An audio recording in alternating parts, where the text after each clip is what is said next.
आगे महाराज का वर्णन भागवत में आया है।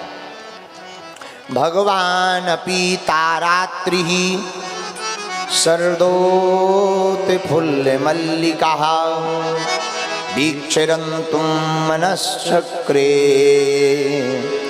योग माया उपाश्रिता।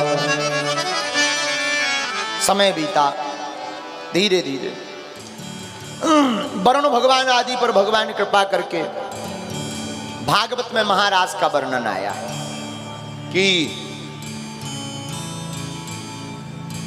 एक दिन भगवान ने शरद पूर्णिमा की रात्रि को मल्लिकादिक पुष्पों को देख करके, पुष्पों से बड़ी विभूषित हो रही है यह चांदनी रात, उस चांदनी रात्रि को देख करके भगवान ने अपनी बांसुरी बजाई। बांसुरी मतलब वेणु, वेणु भगवान ने बजाई।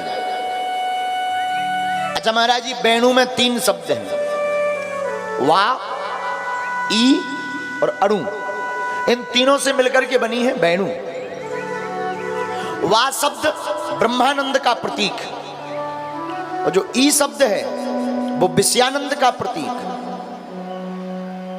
अणु मतलब होता है छोटा, सूक्ष्म।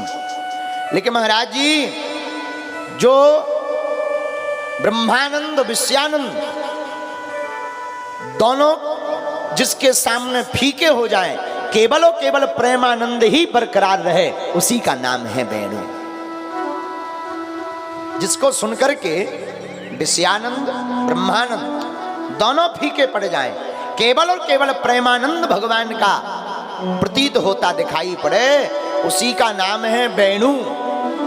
वेणु कई लोग बांसुरी कहते, बंसी कहते, मुरली कहते, अनेक नाम है। भगवान वेणु बजाने में बड़े माहिर हैं। गोपियां भी भगवान से बड़ा प्रेम करती हैं, इतना प्रेम कि जब भगवान गायें चराने के लिए जाते हैं तो गोपियां भगवान को देखे बिना आपस में भगवान के प्रेम की चर्चा करती हैं। गोपियां आपस में जब बैठती हैं संगोष्ठी में तो बात करती हैं। एक गोपी कहती, कान ना दूसरो नाम सुने,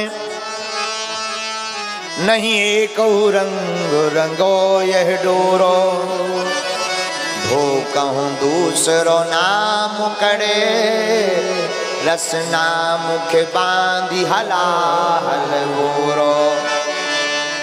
एक गोपी अपने प्रेम में कहती है, अरे सखियो, हमारे कान गोविंद के नाम के अलावा कोई दूजा नाम ना सुने, हम तो यही चाहते हैं। बोले क्यों? बोले हम भगवान से इतना प्रेम करते हैं कि उनके नाम के अलावा कोई दूसरा नाम ना सुने। और किसी ने कहा अगर दूसरा नाम सुन लें तो? बोले सुनो, सुनना तो दूर की बात है, गोविंद के नाम के अलावा हमारी जिह्वा किसी दूसरे का नाम ले ले तो सखियों तुम्हें सौगंध है, हमारे मुंह को पकड़कर जहर में घोल देना, इसमें जहर भर देना ताकि मैं मर जाऊं, पर गोविंद के नाम के अलावा किसी और का नाम ना लूं। दूसरी सखी कहती, वाह, केवल तुम भर प्रेम करती हो, हमारी तो सुनो, हम कितना प्रेम करते हैं। हाँ तुम अपनी बताओ। तो दूसरी सखी कहती, ठाकुर चित्त की वृत्ति है हमें, कैसहु टेक तजो नहीं भोरो, ओ बाबरी बे अखियां जरी जाए जो, सांवरो छाण निहारत गोरो। दूसरी सखी कहती है, अरे सखी, तुम तो केवल इतनी बात कहती, मेरी सुनो, मैं तो सांवरे श्याम सुंदर के अलावा काऊ दूसरे गोरे व्यक्ति का सपना भी नहीं देखना चाहती। सखियो, मैं तो भगवान से प्रार्थना करती, हे भगवान, स्वप्न में सांवरे श्याम सुंदर के अलावा कोई दूसरा अगर आ जाए ना, मैं उसी रात मेरी आंखें फूट जाएं, मैं अंधी हो जाऊं, पर सांवरे श्याम सुंदर के अलावा मैं किसी और को ना देखूं। आहा, धन्य है इनका प्रेम। लेकिन तीसरी सखी कहती, अरे तुम अपनी कहती हो, मेरी हाल भी सुनो। हाँ तू सुना सकी? तो तो तीसरी सखी कहती है, गोपी ठाकुर चित्त की जो मोहिनी मूरत है, मैं तो इतनी पागल हूं, बाटन में घाटन में बीथन में बागन में वृक्षन में बेलन में बाटिका में वन में दरन में दीवारन में देहरी दरीचन में हीरन में हारन में भूपन में तन में कानन में कुंजन में गोकुल में दामन में धन में और घन में जहां जहां देखू तह श्याम ही दिखाई दे, सालिग्राम छाय रहे नैनन के मन में। है? तीसरी सखी बड़ी अद्भुत बात कहती। तीसरी गोपी कहती, अरे सखियो, हम तो श्याम सुंदर से इतना प्रेम करते हैं, बाटन में घाटन में बीथन में बागन में, यहां वहां बाग में घाट में दीवाल में बाग में दीवाल में, जहां जहां मैं देखूं मुझे तो सिर्फ और सिर्फ श्याम सुंदर ही दिखाई पड़ते हैं, उसके अलावा कोई दूजा हमें दिखाई नहीं पड़ता है। आहा, इन गोपियों के प्रेम की बात सुनकर के ब्रह्मादिक देवता लजा रहे हैं।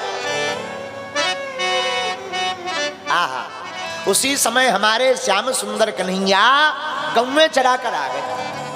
सोई सखियां हाथ जोड़कर खड़ी हो गई, सरकार हमारी सुनो। हाँ, मुरहर रंधन समये माँ कुरु मुरली रवम मधुरम नीरस में धोर सुताम कृषानुरप्येति किसुतरताम। भगवान बोले, कहो गोपियों। गोपियां बोली, सरकार आप बांसुरी बजाते, आप जो बांसुरी बजाते हो ना, हाँ, दोपहर में मत बजाया करो। भगवान बोले, क्यों? बोले, जिस समय आप बांसुरी बजाते हो उस समय हम सभी गोपियां अपने अपने घरन में भोजन बनाती हैं, तो दिक्कत क्या है? अरे बोले, महाराज दिक्कत ही दिक्कत है तुम्हारी बांसुरी में। जब आप हमारे भोजन बनाते समय बांसुरी की तान को छेड़ते हो तो भगवान जाने आपकी बांसुरी में ऐसा कौन सा जादू है कि बांसुरी की तान सुनकर हमारी तो आंखें बहने लगती हैं। वो तो छोड़ो आपकी याद में, लेकिन जो चूल्हे में लकड़ियां लगाते हैं वो हरी होकर के रस टपकाने लगती है, आग बुझ जाती है और रसोई रह जाती है। इतनी अद्भुत आपकी बांसुरी। इसलिए हे माधव, हे चितचोर, अरे ओ छलिया, हे कन्हैया, आप हमारे रसोई बनाते समय बांसुरी मत बजाया करो। मुरहर रंधन समये मा कुरु मुरली रवम मधुरम नीरस में धोर सुताम कृषानुरप्येति किसुतरताम। धन्य है इन गोपियों का प्रेम। महाराज जी, संसार में कन्हैया को पाना है तो गोपी बनना ही पड़ेगा।